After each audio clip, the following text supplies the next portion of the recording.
In an ever-evolving digital landscape, for your business to thrive, you must adapt or die.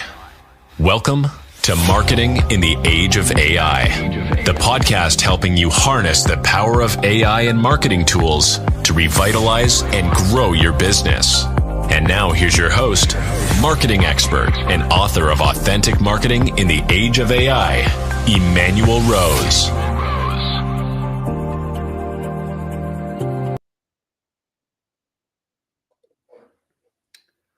Welcome to this episode of Marketing in the Age of AI. And today we get a chance to dig in and be at least wear the hats of data geeks. I'm really excited to work today with Zeke Camusio, who's a serial entrepreneur and digital marketing strategist with over 2 decades of experience shaping the success of more than 80 tech startups. That's a big number. We're going to dig into that too. As the CEO of Data Speaks AI, Zeke has mastered leveraging analytics and machine learning to help businesses uncover actionable insights and drive growth. With 3 successful business exits under his belt, he's here to share his expertise on transforming frustration into clarity through data-driven strategies. Zeke, it's great to have you on the show. It's good to be here. Thank you. Thanks for taking time to have a conversation with me. I'm really grateful for that. Mm-hmm. Now, 80 companies. How have you been involved with 80 companies, Zeke? Tell me that story first. Yeah, of course. So most of them were through an agency that I had for 8 years, maybe 10 years, that got acquired about a decade ago. It was essentially helping them with merging the tech they had with data-driven decision making. So each of those startups was very good at making an amazing product. Part of that is measuring how your users take advantage of it, what their frustrations are, what they actually love, what features they're using, which ones they're not, and what marketing channels are most effective at delivering not only good customers, but customers that are going to spend a lot and have high customer lifetime value. So that's one of the key considerations. Making sure that you're using the right channels that are going to deliver the highest quality customers in the long term. Sure. Now, are you or have you been focused mostly on e-commerce or digital businesses, or you do some work with brick and mortar outfits also? Always digital. Some were e-commerce, some were SaaS, some were lead gen. These days, we're mostly working with e-commerce brands because they're the ones that have more questions about attribution. They have more channels, more tactics than ever before, and a very complex customer journey. And they want to understand where are my customers come from, what strategies and tactics should I be investing in. Yeah, attribution, even with as much granularity as we have in channels, still for me is a challenge. Are you finding that other marketers are still having a tough time with attribution? Yeah, absolutely. So what we found is 87% of marketers believe that making data-driven decisions is key to success. Yeah. Only 17 of them actually feel like they have data that they can trust. Right. So it's a big problem. It's a big gap. And so is that part of what your current project is filling? Yeah, we are highly targeted on solving that problem, which is attribution. The reason why is 54% of marketing budgets in the US for consumer brands are spent on ads. And if you don't have a reliable way of knowing how well they work, you can't possibly get good results from them. For sure. And let's see. So if 54% of the budget is ads, then is that what you're primarily working on unmasking is the ad budget and the attribution to the ads? Yeah, that's essentially our focus is answering what we call the MDQ, the $1 million question, which is how much revenue will I get for every dollar that I invest in a given marketing tactic, media campaign, and so on. Sure. So if you have $100 to put into it, should we put 80 here, 15 here? Figuring that out is as important as targeting the right people with the right message. Now, do you have some data on, let's say, on a mid-range purchase, like something between like 100 and 400 or $500? How many messages a brand has to give in order to win the business? Mhm. Yeah, we have a lot of data. What we found is that there are a lot of factors. So one of them is what you mentioned, the purchase price. So Yep. generally speaking, the more you spend, the more you consider it. Yep. The Another huge consideration is how much social proof do you have? You think about it when you buy, BMW, like a brand that everybody knows, has a reputation for. But if you're a newer brand, you can have to, make up for it with more case studies, testimonials, and whatnot. But to give an average, we find that between 7 and 10 exposures is really what it takes. Yeah, interesting. Um, it's I mean that's been pretty consistent through the last, say, 35 years of my career, right? 7 to 10 touches in order for it to make a retail buying decision. Do you also work with B2B brands? We work with B2B. What we found is that they don't have that much complexity in their data. So mostly they do LinkedIn content marketing. They do a lot of offline, events and stuff like that. And they also have more with e-commerce. You have a purchase, and that's that. The consumer could come back later, purchase something else, but every time they come, you know how much they're spending with you exactly. With B2B, there's a little bit more of a, you get 100 leads today, you don't know how many of those will turn into projects, how much of those projects should be Sure. worth. So there's a little bit more a different kind of layout. So we do have about like 15% of our clients are B2B / lead gen, but 85% of them are consumer brands. It makes sense. Yeah, I mean, and there's way more options, I think, for us as end users at the household level to be able to buy. Whether it be shoes, TVs, vacations, right? I mean, we have unlimited, what seems to me to be unlimited number of choices. Yeah. I think. What are you seeing in terms of lead rot, and like what's the speed to lead that the average e-commerce business needs to have in terms of when somebody has a buying intent or some interest, and maybe they come in and do a form fill or just land on a product page? How quickly are we seeing before that starts? There's attrition to that lead. Yeah, so it also varies quite a bit. I think the factors that I mentioned so far are also relevant in this case. I think that a good criteria to evaluate that is there's kind of a spectrum between things that you want and things that you need. If you need something, you're much more likely to buy it in the first 2 or 3 exposures to it. If you want something, maybe you already have a watch and you want another watch, or like fashion, kind of stuff like that. That you might want to have another jacket, but usually that's towards the end of the spectrum we talked about. So 7 to 10.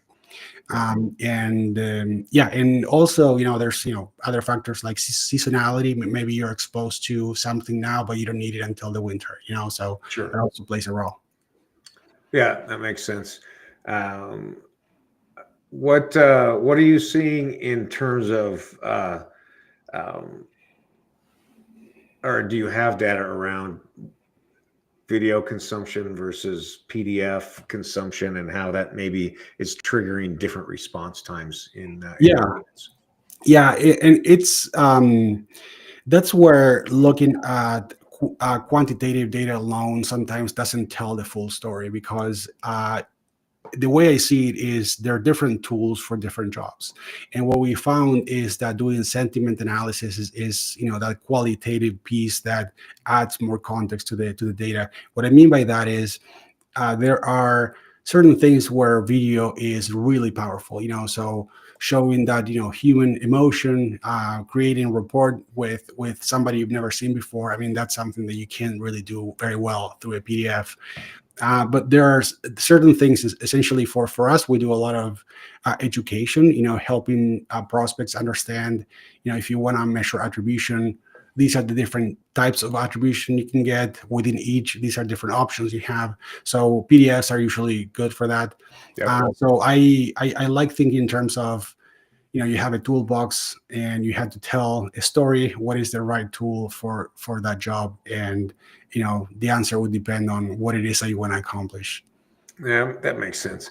So for Data Speaks, what's the your biggest source of top of the funnel leads? How are you getting your leads? We are a fairly young startup, so we've been developing this software for the last 4 years with the team of data scientists. A lot of the first phase of that was testing and finding something that works Yeah, consistently across different industries and so on. So we've been in the market for only about 12 months now, great. and it's been mostly our network and people that friends of friends, going through some agencies as well. I mean, that's a big one. They're the ones buying media for their clients.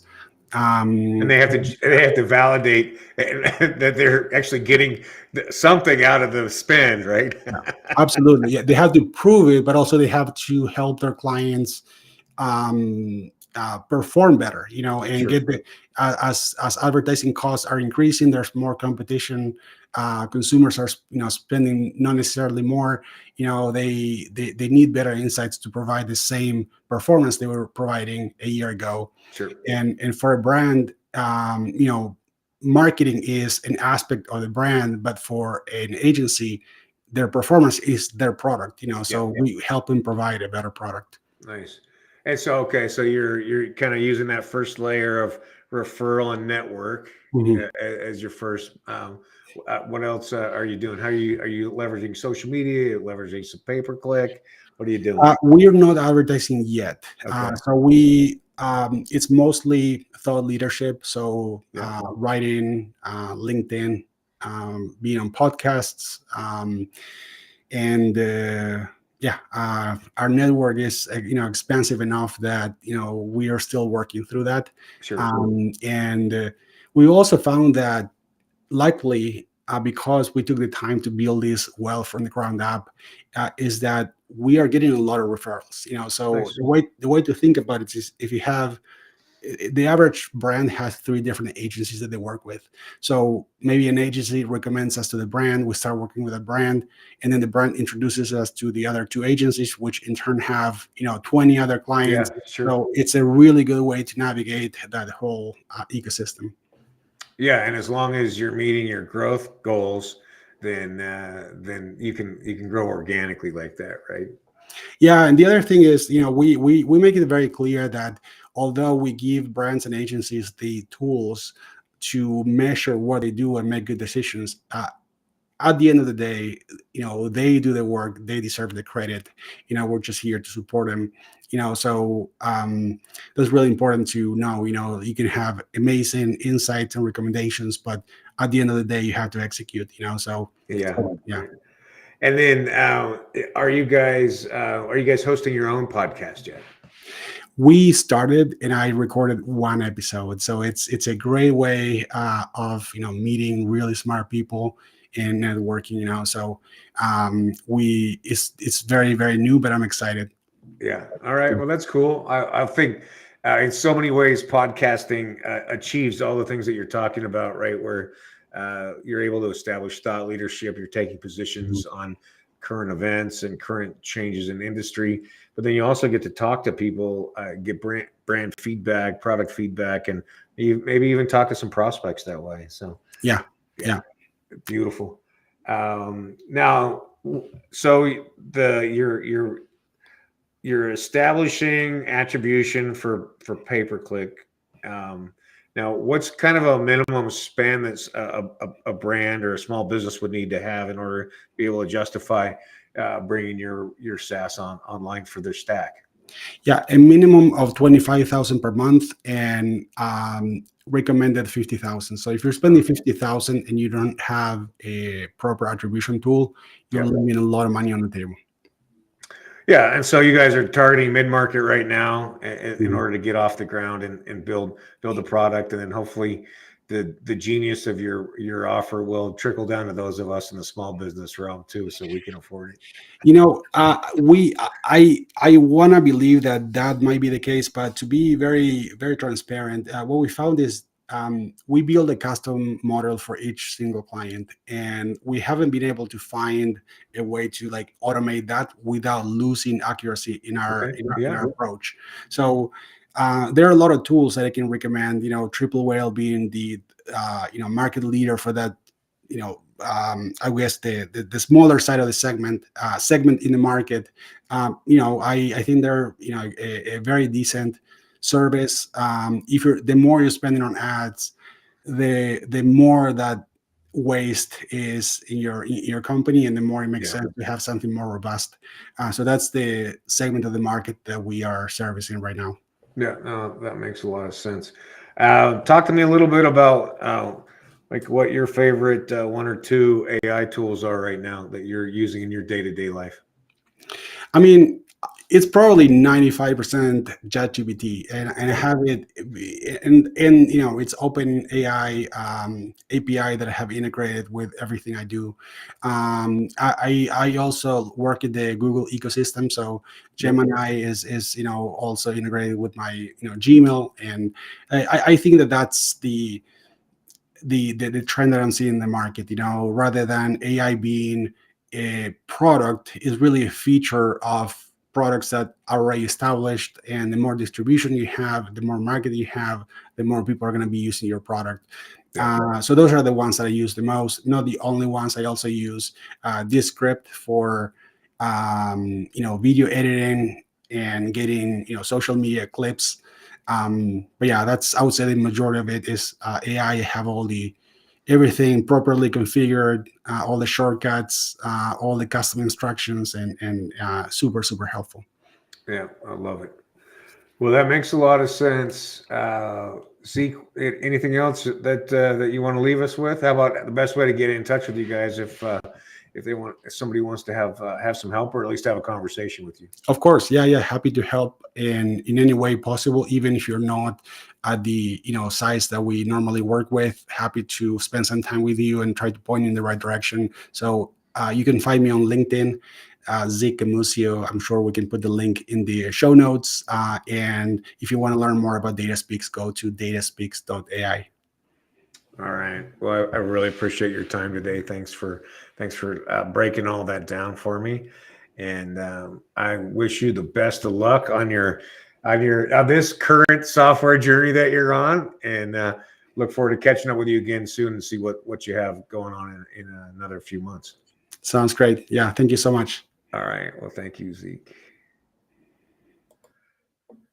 Well, it's good stuff. I love, even if you don't have the marketing spend or the ad spend to work on that level of attribution, it brings up a great point that there are other tools for small businesses to work on for ad spend, and in particular pay-per-click attribution, because we know that we need to know where our dollars are coming from, especially our key customers, that 80% of the volume, and we want to continue to spend into those segments that are doing well for us so that we can be more profitable, and also to make sure that you're integrating your daily work like email in with the appropriate LLM that you love in order to speed up the work that you do, so that we're using AI as a tool in order to speed up our administrative work, make some more money, and then use that time and money to spend it something we love to do, like spending time with our family and friends, or taking some time out in nature. I appreciate you spending some time here today with me, and I look forward to seeing you again. Thanks for listening to Marketing in the Age of AI. Be sure to subscribe wherever you heard this podcast so you never miss a future episode. Your copy of Authentic Marketing in the Age of AI is available at Amazon.com or EmmanuelRose.com. You can also connect with Emmanuel on LinkedIn. Thanks again for listening, and we'll see you next time.